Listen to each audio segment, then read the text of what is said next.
दिल्ली में जल्द ही विधानसभा चुनाव स्टार्ट होने वाले और आज हम पहुंच गए हैं मादीपुर क्षेत्र में, जहां पर हमारे साथ हैं गंगवाल जी, जो पिछली बार भी चुनाव में खड़े हुए थे, उम्मीदवार थे और इस बार भी खड़े होने वाले। तो आइए इन्हीं से जानते हैं कि आखिरकार इस बार विधानसभा चुनाव की रुझान किस तरफ है और ये किस पार्टी से चुनाव लड़ रहे हैं। सबसे पहले आपका चैनल में स्वागत है। धन्यवाद। न्यूज़ 24/7 का भी धन्यवाद करता हूं कि उन्होंने मुझे इंटरव्यू के लिए कॉल किया और मैं आपके साथ बैठा हूं।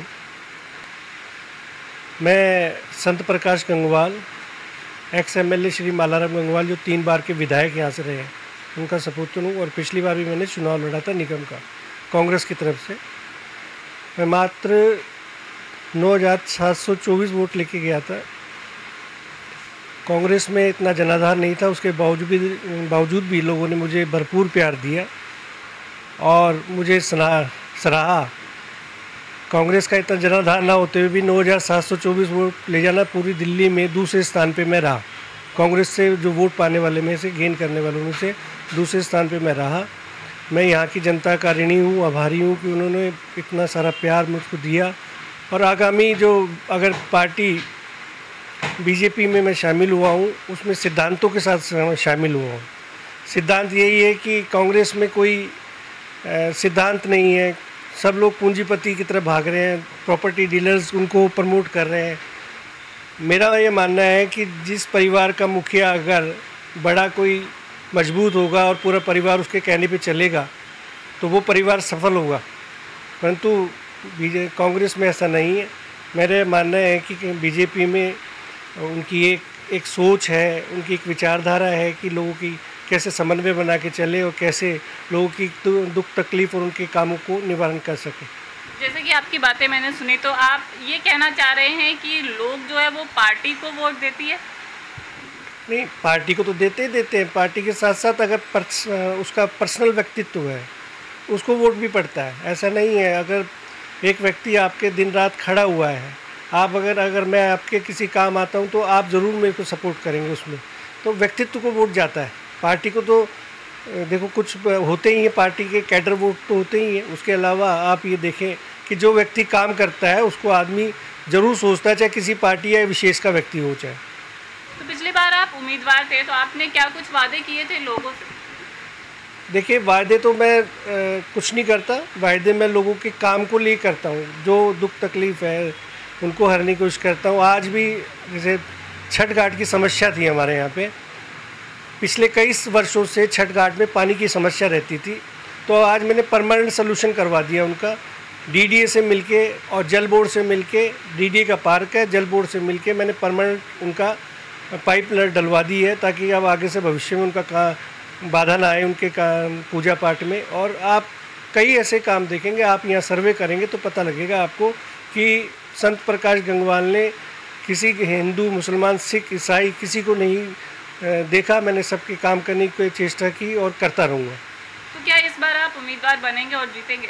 देखिए, अगर पार्टी मुझे मौका देती है तो ज़रूर मैं लोगों की सेवा खिदमत करूँगा और आगे भविष्य में ये मैं वादा करता हूँ कि लोगों की जिस प्रकार से निरंतर सेवा करता आ रहा हूँ, क्योंकि मेरे फादर साहब 3 बार MLA रहे हैं, तो उनका कामकाज में बखूबी जानता था कि मैंने उनका निर्वाह किया और लोगों की सेवा की उनको। और कोई भी समस्या होती थी सबसे पहले मैं खड़ा होता था। सीवर की यहाँ पे बड़ी समस्या है, पानी की समस्या।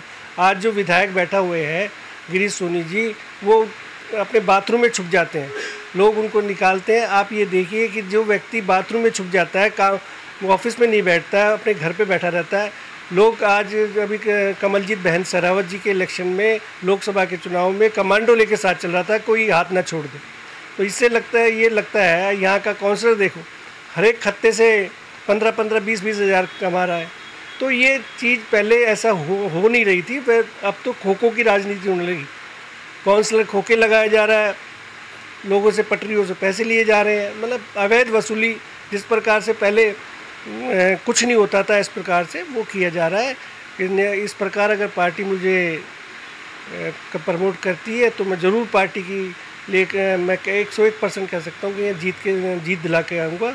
बीजेपी को बहुमत, प्रचंड बहुमत के साथ लेके आऊँगा। ये तो आपने पार्टी की बात कही, लेकिन आम जनता के लिए क्या कहेंगे? अगर आम जनता की जो क्या मूलभूत सुविधाएं यहाँ क्या है, यहाँ पे मूलभूत है, भाई आप किसी को राशन नहीं दे सकते घर में, आप सिर्फ ये सीवरेज की पानी, छोटी छोटी समस्याएं पार्कों में जो खराब हो स्थिति हो रखी है, बदतर स्थिति हो रखी है, उससे आप निजात पाना है। पानी है, पानी तो एक फ्री दे रहे हो आप, पर पानी गंदा पानी आ रहा तो उसका फ़ायदा है क्या? लोग जार 20-20 रुपये के जार लेके, 30-30 रुपये के जार लेके खरीद रहे हैं, उसका तो निवारण करना चाहिए ना। अब ये जो मेरी समझ रहेगा, पहले तो मैं ये पानी की और सीवर की मेरी प्रमुखता से रहेगी कि उसको मैं दुरुस्त कर पाऊँ जल्द से जल्द।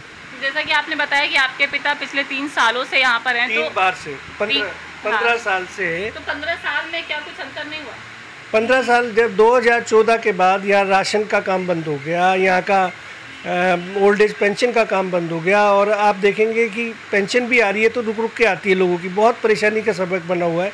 तो दिल्ली सरकार ये सोचती है कि मैं फ्री बांट के, फ्री बसें दे के, अरे जो रोज़गार एम्प्लॉयमेंट आप उजागर कीजिए ना बच्चों के लिए, इससे कुछ होगा? फ्री में देने से मैं समझता हूँ कुछ नहीं होता।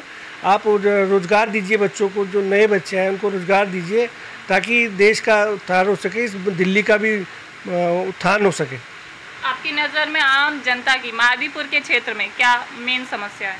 मैंने बताया ना कि सीवरेज की सबसे बड़ी समस्या यहाँ पे है। यहाँ पे गंदगी इतनी अंबार लगी हुई है, आप लोग सर्वे करेंगे, पानी की समस्या इतनी है यहाँ पे, राशनिंग की समस्या है यहाँ पे, पेंशन की समस्या है यहाँ पे, कूड़े घर की समस्या है। पूरे अपने क्षेत्र में जितना लोग आप लेंगे, लोगों से इंटरव्यू लेंगे तो आपको पता लगेगा कि यहाँ की समस्या, अगर यहाँ का जो विधायक ही निकम्मा होगा तो लोग समस्याओं से जूझना ही है। आप आम जनता को क्या संदेश देना चाहेंगे? मैं आम जनता जीतते हैं, मैं एक 1000% कह रहा हूँ कि आम जनता यहाँ भली भांति जानती है कि मैं किस प्रकार का आदमी हूँ, और वो अगर ऐसे 9724 लोग ऐसे थोड़ी दे दिए, उन्होंने स्नेह दिया, उन्होंने देखा होगा ये काम करता है। पद पे रह कर भी मैंने काम किया और पद पे ना रह के भी काम किया, और इस छोटी सी 10 बाई 10 की दुकान पे रह के काम किया। मेरे विधायक MLA रहे, मैं भी जा सकता था कहीं होटलों में, कहीं बड़ी 5 स्टार होटलों में। मैंने मेरा जो रुझान रहा, अमीर आदमियों से तो मैं दूर रहा, गरीब आदमियों के बीच में रहा, उनके दुख दर्दों को हरने में करता रहा कोशिश में, और आगे भी यही करता रहूँगा।